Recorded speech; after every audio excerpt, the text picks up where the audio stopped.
The Adventures of Sherlock Holmes by Sir Arthur Conan Doyle. Read by Damian Salandi. Adventure 1: A Scandal in Bohemia.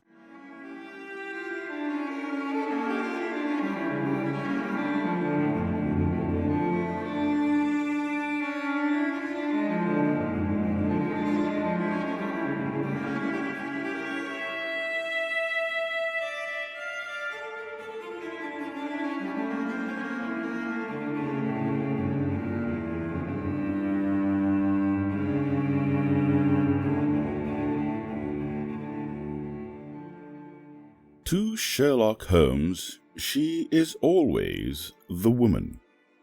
I have seldom heard him mention her under any other name. In his eyes, she eclipses and predominates the whole of her sex. It was not that he felt any emotion akin to love for Irene Adler. All emotions, and that one particularly, were abhorrent to his cold, precise, but admirably balanced mind.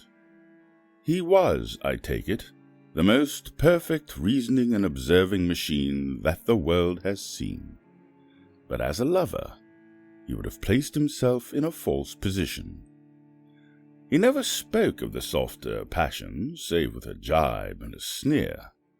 They were admirable things for the observer, excellent for drawing the veil from men's motives and actions.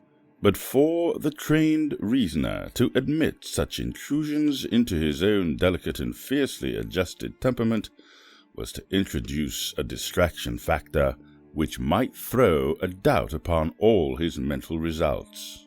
Grit in a sensitive instrument or a crack in one of his own high-powered lenses would not be more disturbing than a strong emotion in a nature such as his. And yet there was but one woman to him, and that woman was the late Irene Adler, of dubious and questionable memory.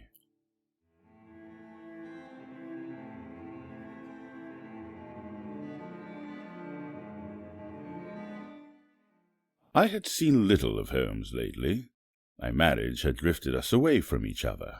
My own complete happiness and the home-centered interests which rise up around a man who first finds himself master of his own establishment were sufficient to absorb all my attention, while Holmes, who loathed every form of society with his whole Bohemian soul, remained in our lodgings in Baker Street, buried among his old books and altering from week to week between cocaine and ambition, the drowsiness of the drug, and the fierce energy of his own keen nature.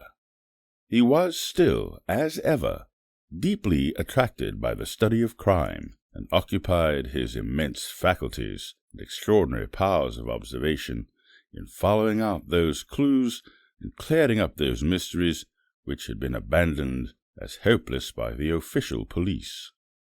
From time to time I heard some vague account of his doings, of his summons to Odessa in the case of the Trepoff murder, of his clearing up of the singular tragedy of the Atkinson brothers at Trimcommely, and finally of the mission where he had accomplished so delicately and so successfully for the reigning family of Holland. Beyond these signs of activity, however, which I merely shared with all the readers of the daily press, I knew little of my former friend and companion.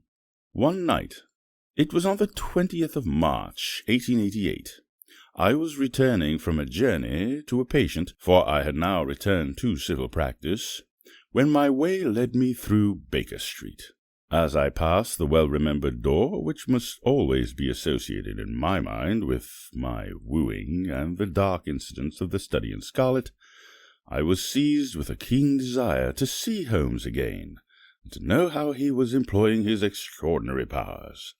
His rooms were brilliantly lit. Even as I looked up, I saw his tall, spare figure pass twice in a dark silhouette against the blind. He was pacing the rooms swiftly, eagerly, with his head sunk upon his chest and his hands clasped behind him. To me, who knew his every mood and habit, his attitude and manner told their own story. He was at work again. He had arisen out of his drug-created dreams and was hot on the scent of some new problem. I rang the bell and was shown up to the chamber which had formerly been in part my own. His manner was not effusive, it seldom was, but he was glad, I think, to see me. With hardly a word spoken, but with kindly eye, he waved me to an armchair, threw across a case of cigars, and indicated a spirit case and a gasogene in the corner. Then he stood before the fire, looked me over in his singular, introspective fashion. "Wedlock suits you," he remarked. "I think, Watson, that you have put on 7.5 pounds since I saw you." "7," I answered. "Indeed, I should have thought a little more.